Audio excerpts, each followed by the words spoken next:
बिस्मिल्लाहिर्रहमानिर्रहीम।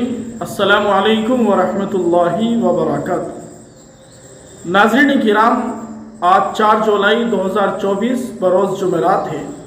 सुबह के 6:30 बज रहे हैं। सोशल मीडिया पर यह खबर गर्दिश कर रही है कि मुदर्रिस हरम शेख मोहम्मद मक्की इंतकाल फरमा गए। नाज़रीन किराम, इस खबर का हकीकत से कोई ताल्लुक़ नहीं है। अल्हम्दुलिल्लाह, हज़रत मौलाना मोहम्मद मक्की दामत बरकातुहुल आलिया हयात हैं।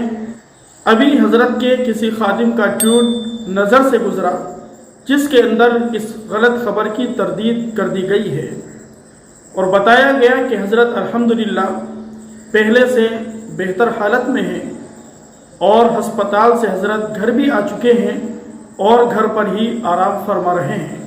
हम रब्बुल आलमीन से दुआ गो है, परवरदिगार आलम हज़रत शेख मोहम्मद मक्की दामत बरकातुहुल आलिया की उम्र में, इल्म में, अमल में बरकत अता फरमाएँ। हज़रत को जल्द अज जल्द सेहत कामिला, शिफा आजिला, मुस्तमिला दाइमा नसीब फरमाएँ। आप तमाम भी हज़रत मक्की साहब दामत बरकातुहुल आलिया की मुकम्मल सेहत याबी के लिए दुआओं का एहतिमाम करें। हज़रत उम्मत मुस्लिमा का बड़ा कीमती सरमाया है। हज़रत का जो दर्स हरम शरीफ के अंदर हुआ करता है वो आवाम और ख़वास के अंदर बड़ा मकबूल है। अल्लाह तबारक व तआला ने बड़े ही इल्म और तक़वे की दौलत से हज़रत को मालूमाल किया है। बारी ताला हज़रत की उम्र में बरकत अता फरमाए, मुकम्मल शिफा कामिला अता फरमाए।